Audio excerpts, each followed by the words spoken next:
back, everyone. This is Just Two Assholes Fantasy Football Podcast. This is episode 8, and I'm Matt Bowen. And I'm Daniel Powell. And welcome back. So to start out, we're recording on Monday night, the 8th of October, and the Saints just beat the Redskins, and Drew Brees made history. So we're going to start out talking about him.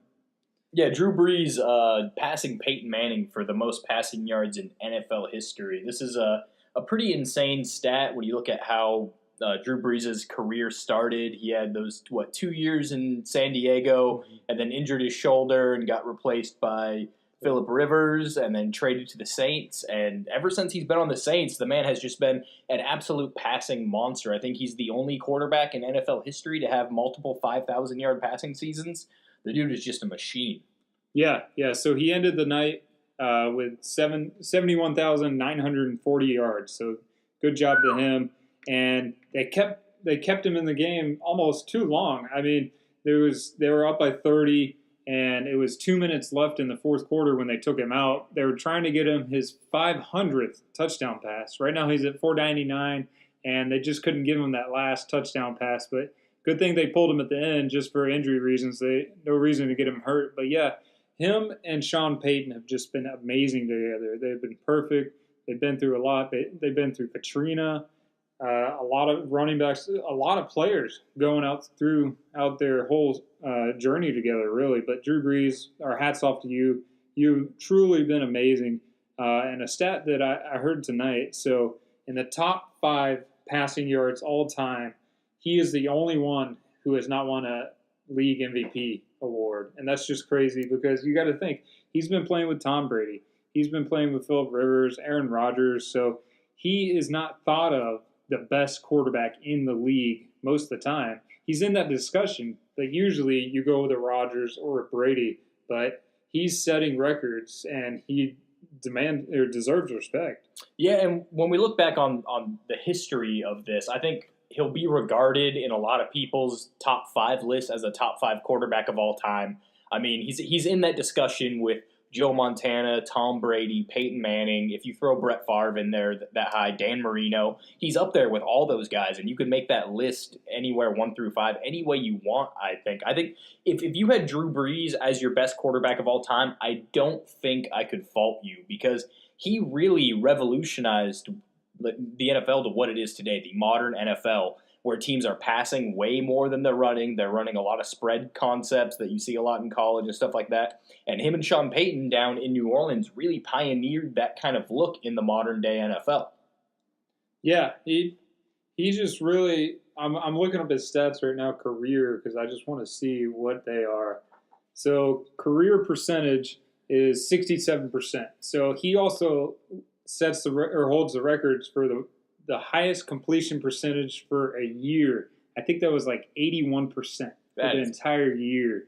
Crazy. So yeah, 67%, 71,740 yards, 499 touchdowns. His longest was a 98-yarder.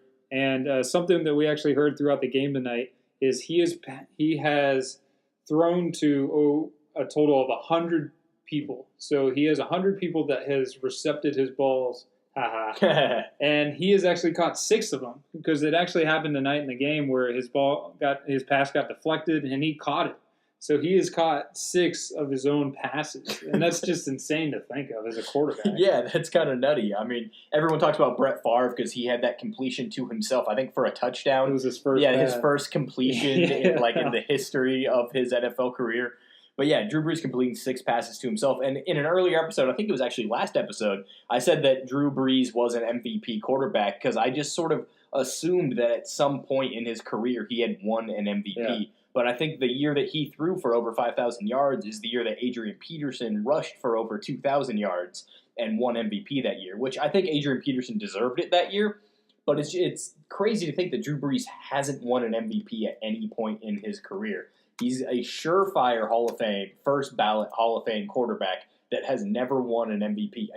The leader in the history of the NFL for passing yards has never won an MVP. That is crazy to think about. Yeah, I'm actually looking it up right now because I believe the year that Adrian Peterson actually won it Okay, no, I thought that he actually shared it with Peyton Manning, but that was Steve McNair back in 2003.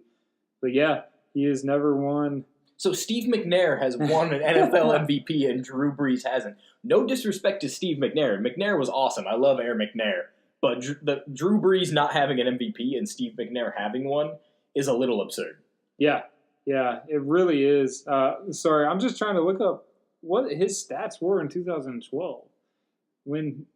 So you can keep talking a little bit. Yeah, so while you look that up, let's talk about that trade. So basically, Drew Brees traded to the Saints, and Phillip Rivers took over the starting position there. A crazy thing we both read on Reddit tonight, so shout out to Reddit user Elijah Woodman81 for bringing this up. Phillip Rivers is having an amazing season right now, and I don't think he's ever won an MVP either, and he's had a really stellar career. I think he's a Hall of Fame quarterback. No Super Bowl wins. I still think he's a Hall of Fame quarterback. But right now, he's on pace for 4,800 yards, 43 touchdowns, only 7 interceptions, while completing 70% of his passes with a 116.4 passer rating. So looking back on it, it's really easy to say that the Saints won this trade because they got Drew Brees, and he's been incredible. He brought a Super Bowl to New Orleans after Hurricane Katrina. Amazing story there, but Phillip Rivers hasn't been a slouch in relief of Drew Brees since then. He's had an amazing career, and this year he's on my fantasy team and is on pace to have a really historic season for him. Yeah, it's funny in the draft, for our draft, it was me and you picked right after another, and we were about to pick a quarterback. And you're like, oh, I'm looking at Stafford. And I was like, okay, good. I'm looking at Rivers. And I must have talked him up too much where you actually grabbed him away from me. Yeah, so he is probably on the best solid team across the entire offense that he has been on. Their offensive line is definitely healthy, and it is strong with them getting Mike Pouncey. And they actually have Joe Lamb, who they drafted last year, who was injured. And then for wide receivers, he's got tons of them. And Melvin Gordon's out there. It sucks that Hunter Henry got hurt. Antonio Gates filled that position right in. He's still getting touchdowns this year. So he has arguably the best offense that he has had as a whole his entire career. And he's putting up numbers this year. Another thing is, too, so everyone is just like Mahomes is great, which he is. But Phillip Rivers is only 18 yards in total behind him. He only has 1 touchdown less, and he has a higher passing rating because he has thrown 7% more passes than Mahomes. So he's thrown more passes. He has a little bit less yards and 1 less touchdown than Mahomes. It just seems like just for some reason that they used to play in San Diego and now they're playing in LA. They're not the favorite team in LA with the Rams playing like they are now. That him and the Chargers get forgotten as a whole, really. Yeah, it's definitely time to put some respect on Phillip Rivers' name. And I'd say that sort of lightly because I think he's been well respected his entire career. But this year, it's fun to talk about the Chargers and not talk about them winning the IR Super Bowl. The past 2 seasons, they've had so many injuries. They've gotten screwed over by injury after injury the past 2 years, and it's really, really hurt them and their record. But this year, they look like a team who will probably make the playoffs, and if Phillip Rivers continues on this pace, they're a team that could make a weird run to the Super Bowl, I think, in that AFC, where other than the Chiefs and the Patriots, I guess if they run into Jacksonville and the defense really steps up, something like that, they could lose a playoff game. But I wouldn't be surprised to see the Chargers in the AFC Championship game. Yeah, their offense is just stacked, like I said again. And their defense was supposed to perform better, at least coming into the season. But Joey Bosa is out. Him and Melvin Ingram last year were just a monster duo together. And Melvin Ingram is missing his counterpart. Teams are actually being able to focus solely on him and not worry about the other side of the line with Joey Bosa on there. And they have had some injuries in their secondary as well. So they have had some injuries, but not nearly as much as they had last year. So the Chargers, some people did have for sleepers for their Super Bowl at the beginning or coming up in the preseason before the season started. So, I mean, I think they're still in there, like you were saying, but it sucks that they're in the same division as the Chiefs. That's going to hurt them as well. They're going to have to get in as a wild card unless the Chiefs just fall off the earth. Yeah, and Joey Bosa looks like he's going to be out until week 9. So if the Chargers can keep up their game plans right now and win a couple more games and go into week 9 something like 6-3, or actually there'll be a bye week, so they'd be like 6-2 or maybe 5-3 or something like that. They with Bosa returning, they could easily make a run into the playoffs and be a really, really good team. This week for like injury and fantasy news, there's really only one big thing to talk about, I think, and that's Jay Ajayi tore his ACL. So Philadelphia Eagles starting running back is now out for the season. They've already put him on IR. And what do you think this opens up fantasy-wise? It definitely helps Corey Clement, which he actually did not play. He was a healthy scratch. He was out for an injury with, I believe, his knee the last 2 weeks. They just wanted to keep him healthy. They have Ajayi. They have Sproles, which is injured with his hamstring as well. So Smallwood actually stepped up this past game and actually had a pretty decent game. But Corey Clement, he started out hot at the beginning of the year, and now he definitely has the opening there for that Philadelphia running back. Yeah, Wendell Smallwood stepped up, and I think he was picked up this past week in our league. I don't know if it was Wide Right that picked him up. I don't know if they actually started him or not. I don't believe they did. No, they did not. So he sat on their bench and got 15.5 points. A great game by him. But Corey Clement more than likely coming back next week. I think that hurts Wendell Smallwood's fantasy outlook. I would expect Wendell Smallwood to still have a bit of the target share and running share there, but I think Clement will take the bulk of it. It's more like probably a 70-30 split, something like that. I do think Smallwood is better in the passing game. Mm-hmm. So he could still see some red zone targets, maybe, something like that, on those bootlegs that Wentz loves to run. So he might still be startable next week, but I would be much happier starting Corey Clement. Yeah, I agree with you. Yeah, Corey Clement is definitely going to get that number one running back position in Philadelphia. But, yeah, Smallwood, that helps him as well. He's, like you said, 70-30. I could see that. And especially maybe third down, getting him more involved in the passing game. So, yeah, that seems to be really the only big injury that happened this week that's really been announced for fantasy-wise. So to run back on that Drew Brees, sorry, I know it's been a while, but so the year that Adrian Peterson won the MVP, here's Drew Brees' stats. So he played 16 games. He has 63% completed rate, so a little bit low. He had 5,200 yards, 43 touchdowns, 19 interceptions. That's such a Drew Brees season. Like if you read me those stats and said pick which quarterback this was, I would more than likely say Drew Brees, because Tom Brady's had some good years, Peyton Manning's had some good years, Aaron Rodgers has had some good years, but Drew Brees is the only quarterback in NFL history to put up multiple seasons of basically those same exact stats. Yeah, it's insane. Like he usually, so I'll read some stats out. So 2011. 5,400 yards. 2012, 5,200 yards. 2013, 5,100 yards. 2014, 4,900 yards. So he averages in the top 4,000, low 5,000 yard range, which is just insane. It is insane. And right now, he has 1,300 passing yards already. 5 weeks into the NFL, he's at 1,300 passing yards. Yeah. So shout-outs to Drew Brees. I hope that Ahmad Brooks still fills your nightmares from that hit where he turned you into a giraffe. But really, shout-outs to you. Props to you. One of my favorite quarterbacks of all time. Just really, really fun to watch. Fuck Sean Payton, but I love you, Drew Brees.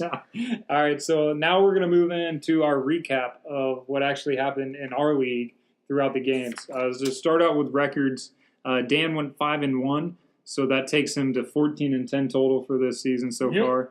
And then I am 4-2, so now we're even, 14-10. You made that game up that you picked differently, because we pretty much picked the same games or had the same winners last week, but you switched yours at the last second. Shout out to Trevor. You pulled through for me, baby.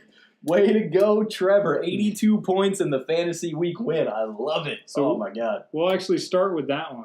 All right, let's start with that game. I like it. All right, since it helped you out. Yeah, Witch Hunt No Collusion versus Dalvin and the Chipmunks. So I originally had Dalvin and the Chipmunks picked in this game because I thought his roster was better. But when I realized, look, I was a game and a half back. Me and Matt had both picked all the same games up to that point. We were going to pick all the same games after this point. This was the one game where I was like, all right, this is more of a coin flip than any other game. And if Witch Hunt can just have a couple players come through, he could win this game, and he did. Aaron Rodgers, 33 fantasy points. I believe I spoke on the last podcast and said, hey, which one's going to win this game, Aaron Rodgers has to go off.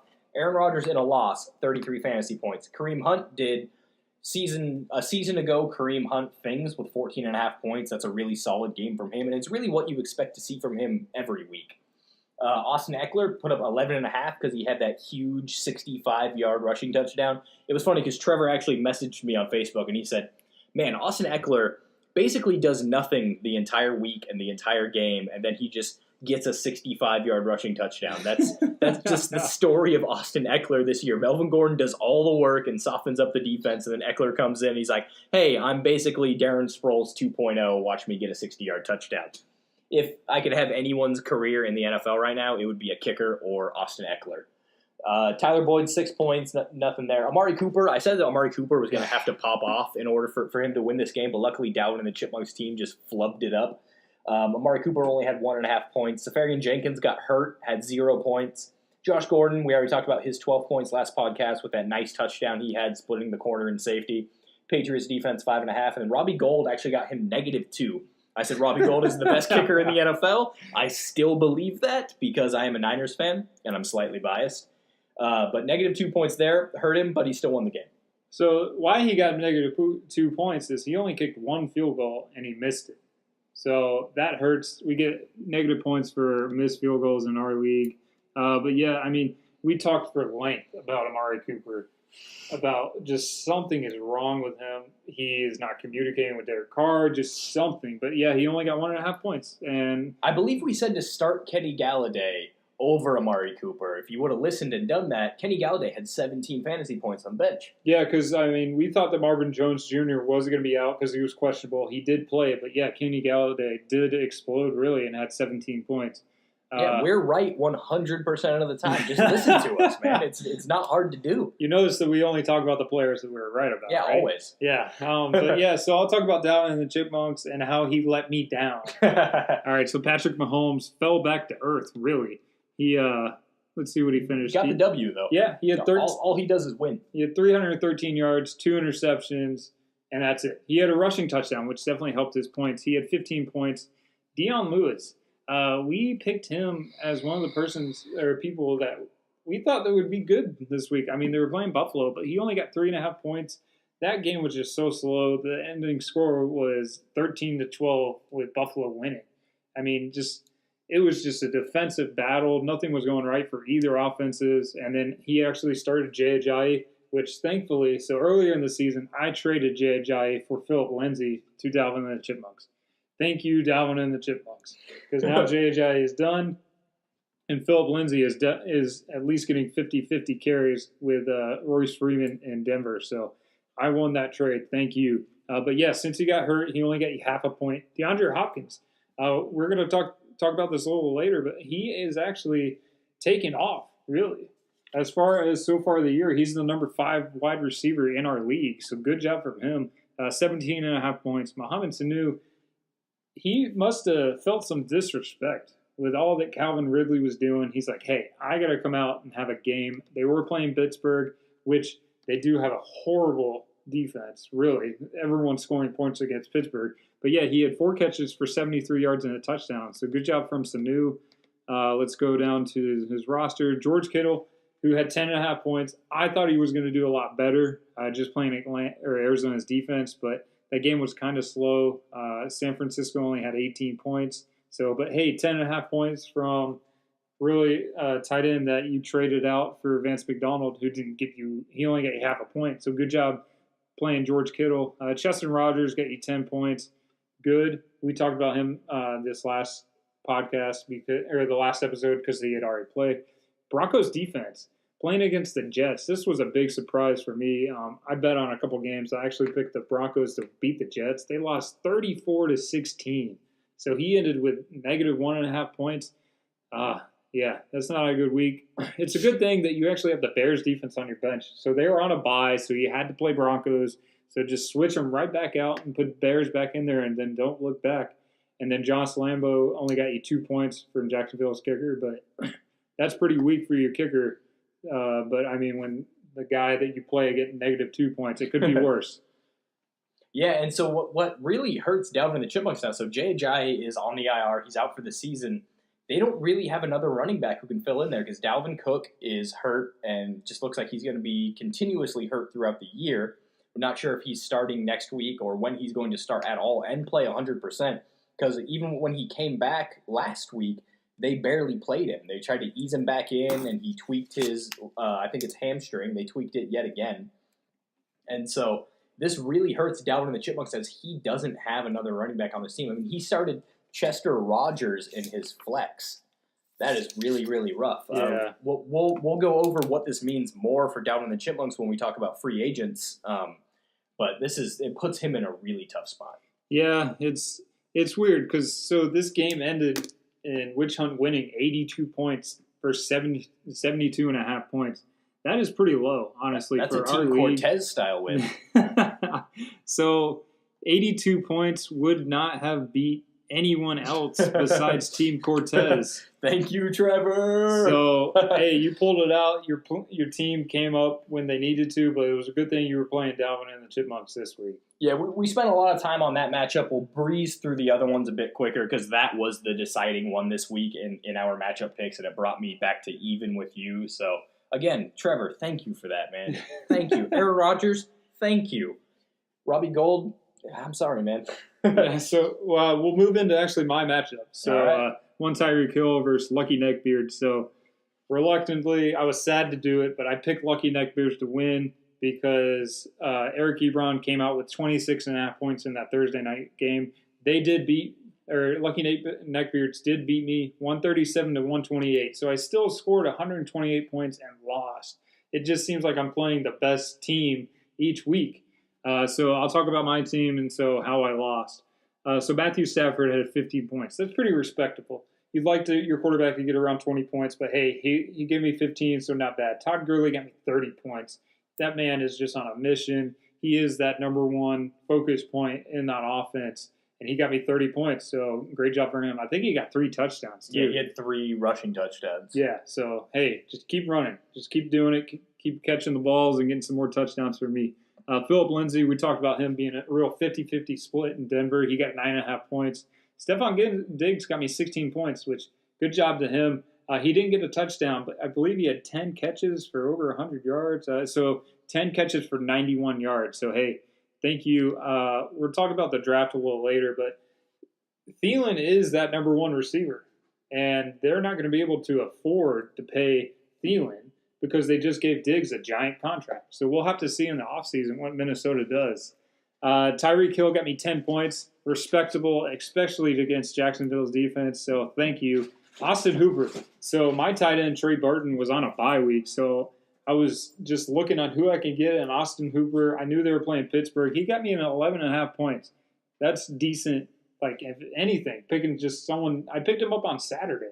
So he was available for everyone else that was in tight end help. But thank you, Austin Hooper. You came through. And Cooper Kupp, I'm never benching you. I already talked about this. You got me 18 points. You did get hurt in the first half, so hopefully with a concussion. So I'm going to have to watch this closely throughout this week and just make sure that you get through that concussion protocol and that you actually play next week. But I need you. The Browns defense got me 10 points. And then Dan Bailey got me 8. So pretty solid from my team. It just hurt that I was playing the Lucky Neckbeards.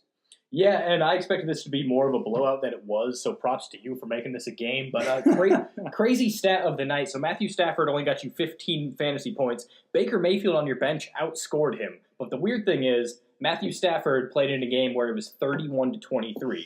You expect a lot more fantasy points out of a quarterback seeing a score like that compared to Baker Mayfield with 17 fantasy points in a 12-9 game. A game where there was no touchdown scored, I believe. Buck Allen might have had one, actually. Not 100% sure there.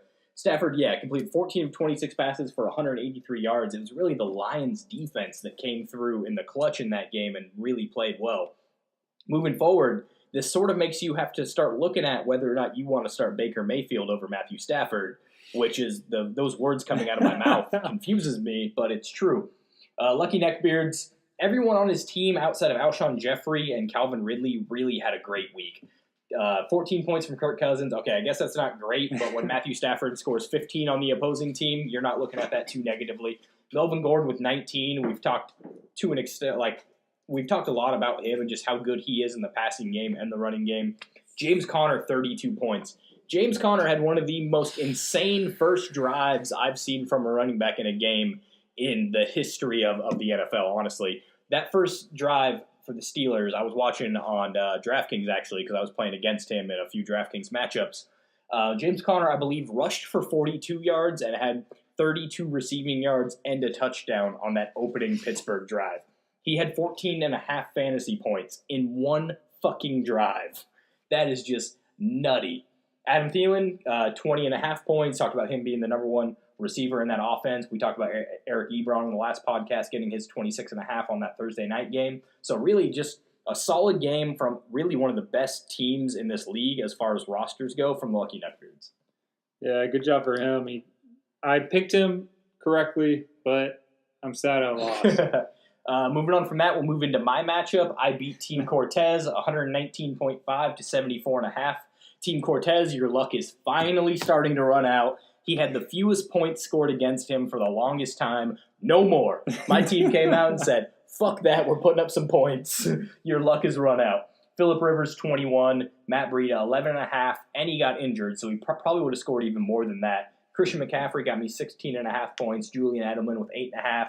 The Saints defense tonight got me 11.5 points. I really just left the Saints defense in this matchup because I couldn't find another defense on waivers that I thought would do better. And they turned out to be one of the best defenses in the league this week. And then Ryan Suckup, I picked him up because he plays for the Titans, and the Titans cannot score a touchdown. They just kick a lot of field goals. So I picked him up, and boom, 16 fantasy points. Yeah, I mean, it was a great matchup for you, and really an easy win. If Team Cortez, if you're listening, you got to do something to your team. So Blake Bortles, who you're starting, you start him over Deshaun Watson. He got 25 points. It was a good matchup for him because they play Kansas City. Their defense really can't stop anyone. They make Blake Bortles look good. David Johnson got you 19 points, pretty solid.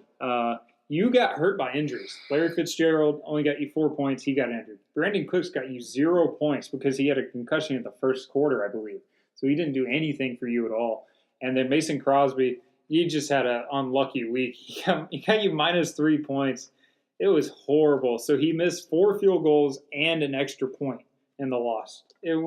Usually you think you're talking about a Chargers kicker when they miss 4 field goals in a game. We're just going to really hit hard on Chargers kickers this entire season on this podcast. So something, if Marshawn Lynch, I mean, you have options. If he's not doing much, you have Chris Carson on your bench who got you 12.5 points. Besides that, Deshaun Jackson was on a bye. Ben Watson got you 5 points. You couldn't really trade anyone else in your lineup to win you this week. So yeah, you just didn't have a good production from your week or from your team this week, and it was a good win by Meme Team, Dream Team. Your luck's run out, Marcos. So the recap, we both picked Meme Team, Dream Team to win, so we were right on that one.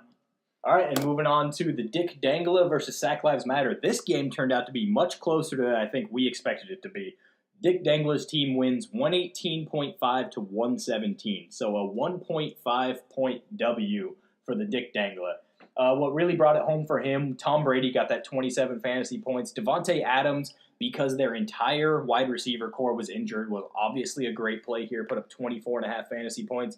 Emmanuel Sanders, I think we've said every single podcast about how much Case Keenum loves throwing to his slot wide receiver. Emmanuel Sanders got 11.5 fantasy points. That's great from your wide receiver too. In his flex, Jordy Nelson has found the spring of youth, I guess. 12 fantasy points again this week. Derek Carr's favorite target so far this year, and he's really looked great. So, yeah, those are really the only highlights I can see from Dick Dangla's team. On his bench, he had Alex Smith put up 13 points. Tom Brady, obviously, the better start there. I think Alex Smith is probably droppable at this point. I think there's a couple free agent quarterbacks you could find that are doing better than him and will continue to do better. You want to talk about Sack Lives Matter? Yeah, I'll talk about him. Just one sneaky player for Dick Dangla is TJ Yeldon. So when you think about good running backs, fantasy running backs, not a lot of people go straight to TJ Yeldon. So Leonard Fournette has been hurt, and he's still hurt. He's already been ruled out this week versus the Cowboys. And so TJ Yeldon is a go-to starter for especially Dick Dangler because he is set. He is Alvin Kamara and TJ Yeldon. So as long as Fournette is out, TJ Yeldon is a great option for you. It seems that the Jaguars' offense is allowed to do more. They're not forced. I say forced, but to hand the ball off to Fournette. I know you want to give him the ball when he's healthy because he is just amazing when he is. But when he's not there, they have more options. Yeah, it spreads the offense out more when you're able to throw TJ Yeldon the ball out of the backfield. Yeah, it's almost like they need to find a balance and have a two-headed monster at running back. When you need to run the ball, have Fournette in there and pound the rock. But when you need to spread the defense out a little bit, pull a Titans with Dion Lewis and have TJ Yeldon come in there. He's a much better pass-catching back. And have him, run a fly route out of the backfield. And boom, you've got another option on the receiving end there. If the Jaguars could find a way to not run Fournette into the ground and injure his hamstring every game and just get TJ Yeldon a few more touches in normal games where Fournette's not hurt, they'd be a better offense overall, and both players would be productive in fantasy. Yeah. So to move back to Sack Lives Matters, we'll recap what his players did for him. So Saquon Barkley had 26 points. That's amazing for him. That's pretty decent. Russell Wilson got you 19 points. Okay, good. That's up against in the Rams higher tier. Too. Yeah, that's in the higher tier. They scored 31 points against the Rams, like you said. So great game for him. Really, the only other players that stepped up, A.J. Green got you 14 points. Robert Woods got you 16.5 with Cooks being out. So that he actually stepped up. The Titans defense got you 11 points when they were playing the Buffalo. So we know, and we already talked about how that was a defensive battle. So good job by you. And then Will Lutz tonight got you 8 points. So you did have considered a high-scoring game, and it sucks that really you lost by 1.5. To go to your bench, Tyler Lockett got you 16.5 points, so you could have switched him out for Marvin Jones Jr., but when the reports came through that he was healthy, you really couldn't have made that move at all. Yeah, so we talked about that on the last podcast when Marvin Jones was questionable, and he was a late questionable, where we said, hey, he might sit out this week just because it was mentioned so late in the week that he was injured. And we said, I believe, to put Tyler Lockett in that position. But when it came out that he was healthy and starting, that makes it a much tougher decision there. Yep. So good win by Dick Dangler. We both picked Dick Dangler to win, so we were both right. Yeah, and he moves on to 4-1 this season and looks like one of the best teams in the league. Moving on to, we already talked about that one, the Jimmy G Spot Rockers versus Stairway to Evans. I'm going to start with the losing team here. So Jimmy G Spot Rockers wins 137.5 to 90. I believe we both picked Stairway to Evans in this matchup because his team has looked so strong all year until the past 2 weeks. We thought last week was kind of a fluke where he couldn't get it done, and we talked about just how good his receivers are. But this is the problem with fantasy receivers. When a couple of them don't show up and your team is really built on fantasy receivers, you lose, and you just don't score enough points. So Julio Jones only got you 8.5. He didn't even really have a catch until the fourth quarter. Michael Thomas, 9 points. This was Drew Brees' night. He threw the ball to everyone. Mark Ingram had 2 rushing touchdowns. Michael Thomas basically caught everything that was thrown his way, but unfortunately, not enough balls were thrown his way. And then Juju Smith-Schuster got you 11 points. Those are all decent numbers, but when you really hang your fantasy hat on how good your receivers are, you need at least 2 of those guys to get you 15 to 20 fantasy points.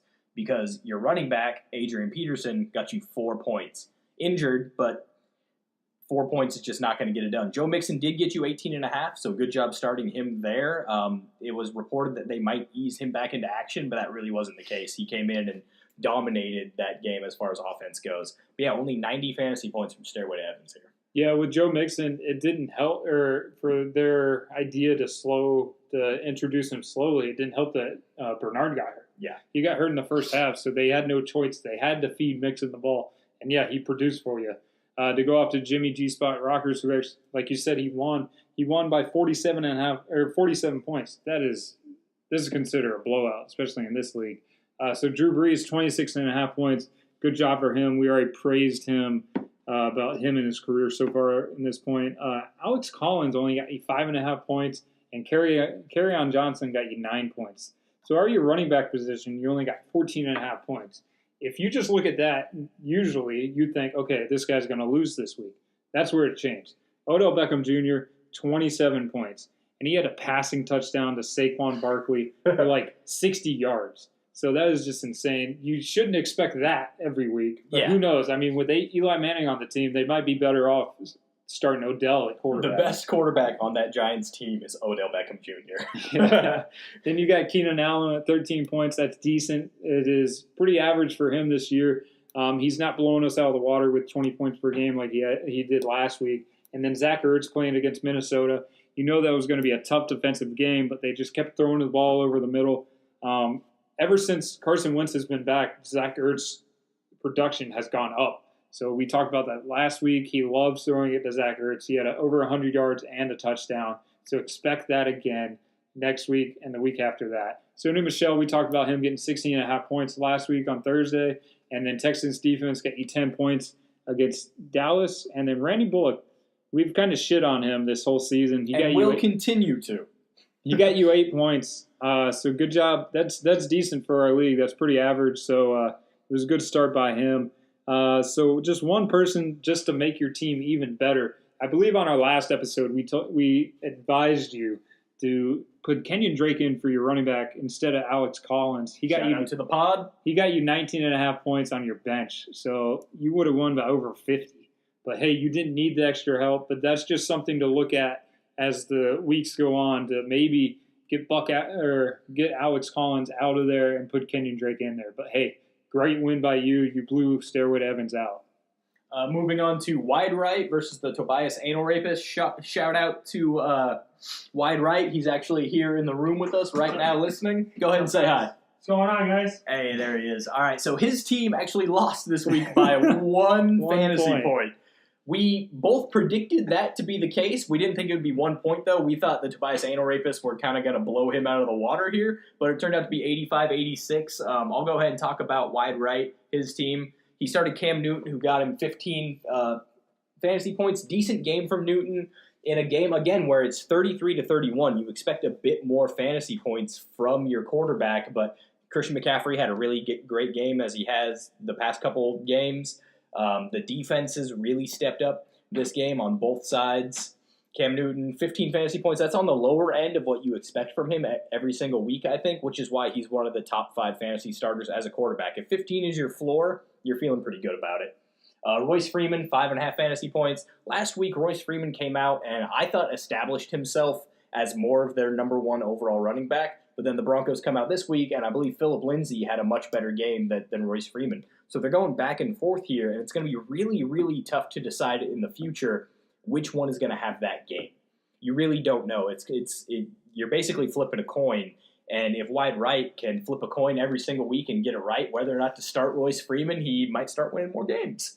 Tevin Coleman got him 3 points. Devonta Freeman didn't do anything. Tevin Coleman didn't do anything. Matt Ryan really didn't do anything. This was a game that we predicted the Falcons were going to score 30 or more points. We thought it was going to be a huge fantasy day from everyone on their team. Mohamed Sanu still had a good game. Julio Jones really didn't. Calvin Ridley really didn't, as far as I can. No, he didn't. Yeah. So Tevin Coleman with only 3 fantasy points. I think it was a good play here because you knew that they wanted to ease Freeman back into his role, and Tevin Coleman was going to see a lot of game time and probably get a lot of touches. The dice just didn't roll your way. Antonio Brown, 25 fantasy points. LaShawn McCoy, 11 fantasy points, as LaShawn McCoy seems to be establishing himself as an RB1 again, so good for him. And on your bench, I guess you probably could have started Wendell Smallwood. I think it's tough to predict that he was going to do as well as he did because you can't predict Jay Ajayi getting injured. But you did pick him up off waivers for a reason, so maybe starting him over Coleman was the play there. But I believe even on the podcast last week, we didn't even bring that up. Yeah, no, you couldn't have forecasted that. You could predicted that. Maybe this week, maybe him over Freeman, especially because Ajayi is out. They know they're going to split the ball more between Clement and Smallwood. But I don't think you're going to expect 16 points out of Smallwood again next week. So sorry, you lost by 1 point. It was really Tobias Anal Rapist came from behind, who actually the Anal Rapist came from behind, huh? So the guy who actually won him the game, Chris Thompson, got 8 points tonight, Monday Night Football. Hey, and that's all he needed, really. So Carson Wentz got you 20 points. What he needed. Yeah, got you 20 points. Zeke Elliott got you 11.5. He did not have as great production as he did the week before, but he still had 20 carries. 20 carries for 54 yards. That's on the low end. But he still caught some balls, but they were playing the Texans defense, which is really hard to run against. They got J.J. Watt and Jadeveon Clowney, which that is, just saying those two names, you're going to think that the offense isn't going to run great behind them. But yeah, plus that interior D-line is really good too. None of the names are sticking out in my head right now, but they have some big boys there in the middle. Yeah, some real heavy, over 300-pound guys in there to help stop the run. Chris Thompson, we already said, got 8 points. Golden Tate had 6.5. That's on the low end for him, but hey, he still pulled out the win. Jarvis Landry got you 8.5. It seems like that he has a really good chemistry with Baker Mayfield, and I mean, he's probably the number one wide receiver on that team. Antonio Callaway really hasn't stepped up. Yeah. And so that's number one wide receiver. Why not start him? Travis Kelce got a 12.5. I didn't think he was going to do this good against Jacksonville, but I believe he got over 100 yards. Let's see. Yep. 8 targets. So 5 out of 8 targets for 100 yards. So, hey, that's decent, especially against the Jaguars. He helped them actually pull out the win. And then Will Fuller got you 2 points. It was just a down week for him. We already talked about him being boom or bust. This season so far, he's actually seemed to be more consistent, but he's starting to get that boom or bust tag back on him. Only got you 2 points. And then the Panthers defense got you 8. And then Stephen Gostkowski from New England got you 9 points. So, hey, there's no real person that we would switch out. You did listen for us to, we said to get Jalen Richard out of your starting lineup, and you put Zeke Elliott you put Chris Thompson in there. Mark Ingram was on your bench and got you 20 points. So it's came out that, hey, he is going to be their goal line running back. That's how he got his 2 touchdowns tonight. So I would look to throw him pretty much over Chris Thompson, because we talked about how the Redskins really aren't going to be a team to look at this year. Yeah, and it might have been sort of a disguise, but Mark Ingram looked to be their number one running back. Kamara's been great all year, but Mark Ingram had the majority of the carries and I think rushed for something like 5 yards a carry or something like that tonight. Really, really great game for him. He was suspended those 4 games and came back this week and said, hey, I'm still the number one running back here, and just put it on him. In the podcast last week, I think we mentioned possibly starting Mark Ingram in this lineup. I would definitely look to start him over Will Fuller in your flex from here on out, because on our Don't Sleep last podcast, I mentioned Kiki Cutie has come in and is now the starting slot wide receiver in Houston, and Deshaun Watson really, really likes him. Kiki Cutie had 15.5 fantasy points and a touchdown this week, and looks like he's taken over that number 2 wide receiver spot from Will Fuller just because Deshaun Watson likes him more. I think Will Fuller is more talented. I think he's a better wide receiver, but when Deshaun Watson is looking Cutie's way more, you kind of got to look at him as the guy you want to start in your lineup. Yeah, I mean, and to go back on the Don't Sleep on Him segment that we had, I lost. Laquan Treadwell, I bet on him. He only had 3 receptions for 21 yards. So, hey, kudos to you. You definitely won that. I'll start at the top here. Because of the Jay Ajayi injury, Corey Clement, I think, is the most obvious target this week. Whoever is at the top of the waiver priority order should be just fighting for Corey Clement right now. Just click that add button. Drop anyone on your roster that hasn't put up a lot of points in the past couple weeks. Corey Clement is going to come in and be the RB1 of this Eagles offense and see probably 15 to 20 touches a game. He won't get all the work in the passing game because Wendell Smallwood is on that team and does really well in that role. But anytime there's a carry within the 5-yard line, it's going to be Corey Clement here. Yeah, so someone else that I want to talk about too, I didn't write it down earlier, but actually Mike Davis. I overlooked him. So he had 12 carries for 68 yards and a touchdown. The week prior, Chris Carson was out. So he was really only the real running back in Seattle. And he had 101 yards, 2 touchdowns. We thought it was a fluke. Okay, it's just because Chris Carson's out.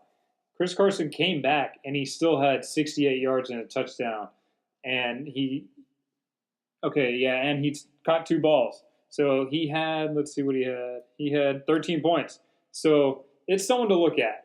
Maybe if you have space on your bench to pick him up because he might explode again and become real consistent. But it seems like that while Chris Carson was out, he made a name for himself, and they really can't ignore him, especially with producing so much after Chris Carson came back. So that is another player for running back that I would look at. Yeah, and that situation is going to be sort of an awkward 60-40 split right now, I think. And if they ever decide to start getting Rashad Penny touches, it gets even more awkward. So the Chris Carson, Mike Davis thing, I think Mike Davis is worth an add this week. Maybe you don't start him, but you sort of just keep an eye on it and see if they continue to get him touches. And if they do, then you start looking at starting him in your flex or something like that. But if they don't get him touches again next week, I think he's probably droppable. But he's definitely an interesting one to look at. Another interesting one is Isaiah Crowell, who had a huge week this week, something like 26 fantasy points on 200 rushing yards and a touchdown or two. 33 fantasy points. 33 fantasy points. My bad there. Holy, yeah. So that's a great game from him. He's just so hot and cold, and really the Jets offense as a whole is. It's really, really hard every week to pick out who's going to do well. Quincy Enunwa got a lot of the targets early in the year, and now that switched to Robbie Anderson. Isaiah Crowell has basically every other week done well. That's not really a pattern that you want to try and go on when you're starting him. He's not someone that I personally would add to my team just because of how hot and cold he is. But if you're desperate at running back, like a few of the teams we talked about are, I think he's worth a look. The other one I would look at here is this is only if Matt Breida is out next week. He's questionable right now, but reports out of Santa Clara are that he's likely more doubtful. Kyle Juszczyk is the fullback for the Niners, and they just love throwing the ball to him out of the backfield, especially in the red zone. So I think he's good for a sneaky touchdown or two, possibly. So if Matt Breida is out, I would look at adding Kyle Juszczyk this week. Yeah, so that's someone that maybe you wouldn't want to pick up on the waivers, but maybe Saturday. Yeah. Saturday or Sunday, when the reports come out that Breida might not play or he will not play, definitely pick him up to move on to wide receivers. So top of the list, we got Geronimo Allison. So he should be healthy this week, and they definitely need him because Devontae Adams were the only wide receiver there. Randall Cobb is still going to be out. So Allison is in concussion protocol. So this is something that you're going to have to watch throughout the week, but he's definitely worth an add, especially later on through the season too, because we already talked about for a length how he is the 2A, 2B between him and Randall Cobb in that Green Bay offense. But yeah, 48 points for the season total. Like I said, he did get hurt and did not play last week. But so watch the injury reports, but he could be a good pickup for you. Yeah, and next week they're going up against the Niners defense, which has been a blessing for every fantasy wide receiver they've faced. So he could be a guy that could get you 15 to 20 fantasy points next week that a lot of people kind of don't see coming. The other one is the guy that I highlighted as my don't sleep in the last podcast, and that is Keke Coutee. He had 15.5 fantasy points this week. Deshaun Watson loves targeting him. He's a great wide receiver out of the slot. Really small guy, but he's really shifty. He runs really great routes and has really, really good hands, too. He's someone that I'm going to be looking to add to my team. I'm not sure who I'll drop yet, but I think Keke Coutee is a flex starter on any team in this fantasy league right now. Yeah, it's good, especially just a consistent option in the slot receiver. That and the tight end are definitely a quarterback's go-to when they need someone. When they go through their reads and no one's open, they either go to the number 3, the slot guy, or the tight end. So that is definitely, he's going to get a lot of targets and a lot of catches. Someone that I want to talk to is Christian Kirk. So he came out exploded with a 75-yard touchdown on Rosen's first pass. So he ended up with 3 catches, only 4 targets, but 85 yards and a touchdown. So he didn't do much besides that one play, but it just shows you how explosive he is. If he can open up more later on throughout the season, and if you see Rosen throwing more to the slot, get this guy so he could actually help win some leagues, really, if you pick him up later in the season. Yeah, and 4 targets doesn't look great, but you also have to look at it where I think Josh Rosen only threw 25 passes or something like that. So those 4 targets were still almost a quarter or a fifth of Josh Rosen's throws at all, and he caught 4 of the 5, or 3 of the 4, sorry. But so that is another great slot, again, another great choice, again, out of the slot. Slot receivers get slept on a lot in fantasy because they're normally smaller guys who don't make huge explosive plays, but they're going to be there for the 5 to 10-yard catches when you need them. And Christian Kirk showed his athletic ability on that 75-yard touchdown and showed that, hey, he might be a guy that gets you that big explosive play. Yeah, so, I mean, hey, Cooper Kupp, he's a slot guy. Jarvis Landry, he's a slot guy. So they show that receivers can produce in fantasy football. And I think the last guy we're actually going to talk about, so there's not too much out there for free agents, is actually a tight end. So someone that I saw, Cameron Brate, he's the tight end for Tampa Bay. So O.J. Howard is out for 2 to 4 weeks with a knee injury. So it's reported that he has a heavy knee brace, and he's going to be out for 2 to 4 weeks. So coming off a bye, Cameron Brate, we already talked about a little bit last episode with Jameis Winston being named the starter. He loved Cameron Brate last year. Cameron Brate had a great year last year, and with Winston coming back, we should see him just to pick right back up. So in the last 2 games, he had 10.5 points and 9.5. If you just need a fill-in tight end, this is a guy that you can pick up. Yeah, and outside of Mike Evans, Cameron Brate is their only red zone target, and Jameis Winston loves targeting him. I think he is a great choice for anyone who needs a tight end. Anyone who doesn't have, say, a top 7 tight end should be looking at Cameron Brate as a guy to fill in their tight end spot. Because last year he was, I believe, a top 10 at least fantasy tight end throughout the entire year. He might have been top 5 even. He had a really good year last year, and a lot of that was simply because Jameis Winston just loves targeting him. Yeah. So those are our free agent pickups for this week. So we should come out with another episode either Thursday night or Friday night, depending on our work schedules. But so thanks for listening. I really appreciate it, and thank you for viewing on YouTube as well. So this wraps it up for me. I'm Matt Bowen. And I'm Daniel Powell. Don't forget to like, comment, and subscribe. And always remember that 2 assholes are better than 1.